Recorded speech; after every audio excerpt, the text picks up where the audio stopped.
आपको YouTube पे हजारों ऐसे वीडियो मिल जाएंगे जहां पे ये कहा जाता है कि जो आपका घर है, घर के लिए जो पावर सप्लाई जा रहा है, उस पावर सप्लाई के साथ में कैपेसिटर को कनेक्ट कर दीजिए और इसको कनेक्ट करने के बाद आपका जो इलेक्ट्रिसिटी बिल है, इलेक्ट्रिसिटी बिल कम हो जाएगा। क्या वाकई ऐसा होता है कि नहीं होता है? इसी के बारे में मैं आपको पूरा डिटेल में एक्सप्लेन करने वाला हूं।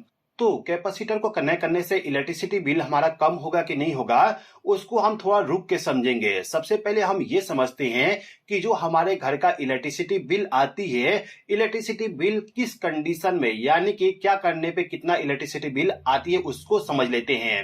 तो दोस्तों, आपके घर में जो भी बल्ब, फैन, जो भी इलेक्ट्रिकल डिवाइस आप इस्तेमाल करते हो, उस इलेक्ट्रिकल डिवाइस को जो पावर सप्लाई जाता है वो जाता है हमारे एनर्जी मीटर के द्वारा। और यही एनर्जी मीटर है जो कि हमारे इलेक्ट्रिसिटी बिल को कैलकुलेट करता है। यानी कि आपने आपके घर में कितना पावर का कंजप्शन किए, उसको कैलकुलेट करने के लिए इस प्रकार का मीटर लगा होता है। अब इस मीटर का जो यहाँ पे रीडिंग है, ये रीडिंग हमारा यूनिट में होता है। यानी कि इलेक्ट्रिसिटी बिल को हम यूनिट में कैलकुलेट करते हैं। अब यहाँ पे एक यूनिट बढ़ाने के लिए हमें कितना पावर का कंजप्शन करना पड़ता है, उसको भी समझ लेते हैं। तो दोस्तों देखिए, ये जो यूनिट है ना, इस यूनिट को आप किलोवाट आवर भी कह सकते हो। किलोवाट आवर का मतलब क्या है, एक बार समझ लेते हैं। देखिए दोस्तों, यदि आपके घर में आपने 1000 वाट के लोड को कनेक्ट कर दिए और उस लोड को यदि आपने 1 घंटे तक रन करवाए, तो उस कंडीशन में आपका जो एनर्जी मीटर है, उस एनर्जी मीटर में 1 यूनिट का पावर कंजप्शन शो कर देगा। तो इस मीटर का एक रीडिंग बढ़ाने के लिए हमें 1000 वाट को 1 घंटे तक रन करवाना पड़ेगा। इसी प्रकार से यदि आप 500 वाट के लोड को कनेक्ट करते हो, तो उसको आपको 2 घंटे तक रन करवाना पड़ेगा, तब जाके 1 यूनिट का पावर कंजप्शन होगा। इसी प्रकार से यदि आप 200 वाट के लोड को कनेक्ट करोगे, तो उसको आपको 5 घंटे तक रन करवाना पड़ेगा, तब जाके 1 यूनिट का पावर कंजप्शन होगा।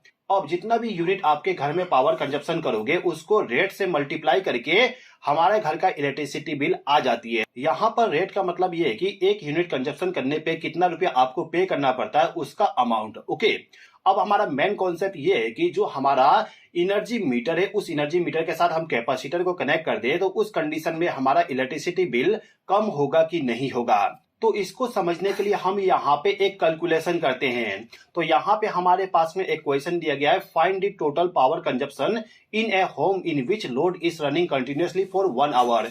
यानी कि 1 घंटे तक हमारा कंटिन्यूअसली पावर कंजप्शन हो रहा है, जिसमें वोल्टेज है 230 वोल्ट, करंट है यहाँ पे 25 एम्पियर और पावर फैक्टर है 0.6। तो ये जो क्वेश्चन है, इस क्वेश्चन को हम सोल्व करना चाहें तो इसको सोल्व करने के लिए हमें इस फॉर्मूला का इस्तेमाल करना पड़ेगा। जैसे कि मैंने आपको स्टार्टिंग में बताया कि यदि हम 1000 वाट के लोड को 1 घंटे तक रन करवाएंगे, तो उस कंडीशन में 1 यूनिट का पावर कंजप्शन होगा। तो हमारे इस घर में पावर कंजप्शन को हम वाट में फाइंड आउट करेंगे, और वाट में पावर कंजप्शन को फाइंड आउट करने के लिए आपको इस फॉर्मूला का इस्तेमाल करना पड़ता है। अब ये जो फॉर्मूला, ये केवल सिंगल फेज पावर सप्लाई के लिए है। यदि आपके घर में 3 फेज का पावर सप्लाई आता है, तो उस कंडीशन में आपको इस फॉर्मूला का इस्तेमाल करना पड़ेगा। तो फिलहाल के टाइम पे हमारे घर में सिंगल फेज का पावर सप्लाई जा रहा है, तो सिंगल फेज का ही कैलकुलेशन करके मैं आपको एक्सप्लेन करूंगा। अब यहाँ पे जो फॉर्मूला, इस फॉर्मूला पे इस वैल्यू को पुट कर देता हूं, तो हमारे सामने ये वैल्यू आ जाएगा, जिसमें वोल्टेज है 230 वोल्ट, करंट है 25 एम्पियर और पावर फैक्टर है 0.6। अब यदि मैं इन सभी को मल्टीप्लाई कर दूं, तो मेरे पास में आंसर आ जाएगा 3450 वाट। अब इस वाट को यदि आप यूनिट में कन्वर्ट करना चाहोगे, तो आंसर आ जाएगा आपके पास में 3.45 यूनिट। तो ये जो घर है, इस घर में 1 घंटे में 3.45 यूनिट का पावर कंजप्शन किया जा रहा है। अब यहाँ पे हम क्या करते हैं कि ये जो पावर सप्लाई इस घर में जा रहा है, इसी के साथ हम कैपेसिटर को कनेक्ट कर देते हैं। अब यहाँ पे कैपेसिटर कनेक्ट करने पे क्या होता है, उसको समझ लेते हैं। तो दोस्तों, कैपेसिटर को कनेक्ट करने से हमारा जो पावर फैक्टर होता है, उस पावर फैक्टर को हम इंप्रूव करते हैं। अब पावर फैक्टर क्या होता है, एक बात समझिए। देखिए दोस्तों, जो हमारे घर का पावर सप्लाई होता है, उस पावर सप्लाई का जो वोल्टेज और करंट है, ये जो यहाँ पे ग्रीन वाली लाइन है, ये है वोल्टेज का, और ये जो रेड वाली लाइन है, ये है करंट का। तो वोल्टेज और करंट जो होता है वो दोनों साथ में चलना चाहिए। यदि आपका वोल्टेज और करंट साथ में चलता है तो उसको हम कहते हैं यूनिटी पावर फैक्टर, यानी कि आपके घर का पावर फैक्टर बहुत ही अच्छा है। इसके बाद जो आपके घर का वोल्टेज और करंट है उसमें यदि वोल्टेज पीछे रह जाता है और करंट आगे चलता है तो उसको हम कहते हैं lagging power factor. Lagging power factor तब होता है जब आपके घर में इंडक्टिव लोड को कनेक्ट करते हो। इंडक्टिव लोड का मतलब कि आपके घर में यदि मोटर को कनेक्ट कर दोगे तो आपके घर का जो वोल्टेज और करंट है वो आगे पीछे हो जाएंगे। वोल्टेज पीछे रहेगा, करंट आगे हो जाएगा। ओके, इसी प्रकार से यदि आपके घर में कैपेसिटिव लोड कनेक्ट किया गया है तो उस कंडीशन में जो करंट होगा वो पीछे हो जाएगा और जो वोल्टेज है वोल्टेज आगे हो जाएगा। और यदि आपके पावर सप्लाई में वोल्टेज आगे चल रहा है और करंट पीछे है तो उसको हम कहते हैं लीडिंग पावर फैक्टर। ओके, तो नॉर्मली हमारे घरों में मोटर कनेक्ट किया जाता है जिसके वजह से हमारे घर का पावर फैक्टर लैग हो जाती है। अब यदि आपके घर का पावर फैक्टर लैग हो गया तो उसको इंप्रूव करने के लिए हम कैपेसिटर को कनेक्ट करते हैं। तो ये जो घर है, इस घर के लिए जो पावर सप्लाई जा रहा है उस पावर सप्लाई के साथ हमने कैपेसिटर को कनेक्ट कर दिए जिससे कि यहाँ पे जो पावर फैक्टर है पावर फैक्टर इंप्रूव हो जाए। तो पावर फैक्टर को इंप्रूव करने के बाद जो करंट होता है उसमें कुछ चेंजेस होती है। कितना चेंजेस होता है, क्या चेंजेस होता है उसको हम समझते हैं। ठीक है, तो कैपेसिटर को लगाने के बाद इस घर में कितना एम्पीयर करंट फ्लो हो रहा है उसको पता करने के लिए आपको इसी फॉर्मूला का इस्तेमाल करना पड़ेगा। अभी के टाइम पे हमें करंट फाइंड आउट करना है तो इस फॉर्मूला को मैं तोड़ मरोड़ दे रहा हूं, यानी कि अब फॉर्मूला हमारा ये वाला हो गया। अब ये जो फॉर्मूला है इस फॉर्मूला पे वैल्यू को मैं पुट कर देता हूं। तो यहाँ पे जो वाट है, वाट हमारे पास में 3450। तो मैंने लिख दी यहाँ पे। वोल्टेज हमारा है यहाँ पे 230 वोल्ट और पावर फैक्टर हमने इंप्रूव कर दिए 0.9। हमारा पहले पावर फैक्टर था 0.6, लेकिन कैपेसिटर को हमने कनेक्ट करके पावर फैक्टर को इंप्रूव कर दिए और पावर फैक्टर अभी के टाइम पे हमारा 0.9 है।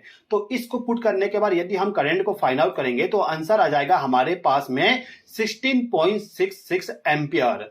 आप यहाँ पे डिफरेंस देख सकते हैं। पहले हमारे घर में करंट फ्लो हो रहा था 25 एम्पियर, लेकिन कैपेसिटर को कनेक्ट करने के बाद अब करंट फ्लो हो रहा है 16.66 एम्पियर। तो कैपेसिटर को लगाने के बाद हमें यह पता चल गया कि करंट हमारा कम हो जाएगा।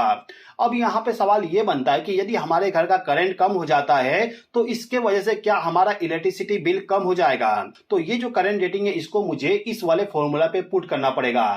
तो इस फॉर्मूला पे यदि मैं पूरा डिटेल को ऐड कर दूं तो हमारे पास में ये इक्वेशन आ जाएगा। वोल्टेज 230 वोल्ट है, करंट यहाँ पे 16.666 है और पावर फैक्टर हमारा 0.9 है। इसको यदि मैं मल्टीप्लाई करूं तो मेरे पास आंसर आ जाएगा 3450। यानी कि पहले जितना पावर कंजप्शन हो रही थी उतना ही पावर कंजप्शन अभी भी हो रहा है। इसको आप एक तरीके से और समझ सकते हो कि जो हमारा एनर्जी मीटर है, इस एनर्जी मीटर में जितना यूनिट पहले बढ़ रही थी 1 घंटे में, उतना ही पावर कंजप्शन अभी भी हो रहा है। यानी कि जो हमारे घर में पहले वोल्टेज 230 था, 25 एम्पियर करंट फ्लो हो रही थी और पावर फैक्टर कम था, उस समय भी हमारा पावर कंजप्शन 3.45 यूनिट हो रही थी।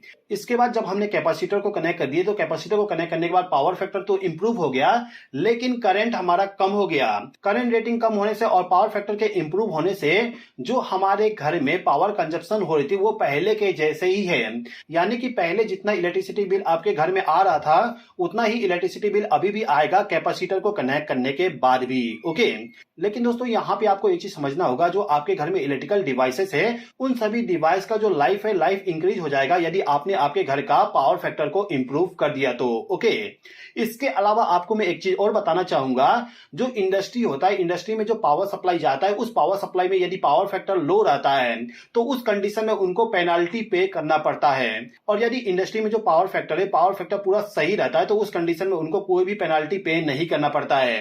तो यदि आपके घर में 3 फेज का पावर सप्लाई आ रहा है और आपके घर का पावर फैक्टर लो है तो हो सकता है कि आपको वहां पे पेनाल्टी पे करना पड़ रहा हो। तो यदि आप चाहते हो कि आपको कोई भी पेनाल्टी पे ना करना पड़े तो उसके लिए आप पावर फैक्टर को इंप्रूव करके रखिएगा। ओके, तो आई होप कि आपको यहाँ पे समझ में आ गया कि कैपेसिटर को कनेक्ट करने से इलेक्ट्रिसिटी बिल में कोई भी कमी नहीं आएगा, लेकिन पावर फैक्टर को इंप्रूव करके जो पेनाल्टी होती है उस पेनाल्टी को हम बचा सकते हैं। तो आई होप कि आपको ये वीडियो पसंद आया होगा। वीडियो पसंद आए तो लाइक कर दीजिए, चैनल पे नए हो तो सब्सक्राइब कर लीजिए। इस वीडियो को देखने के लिए धन्यवाद।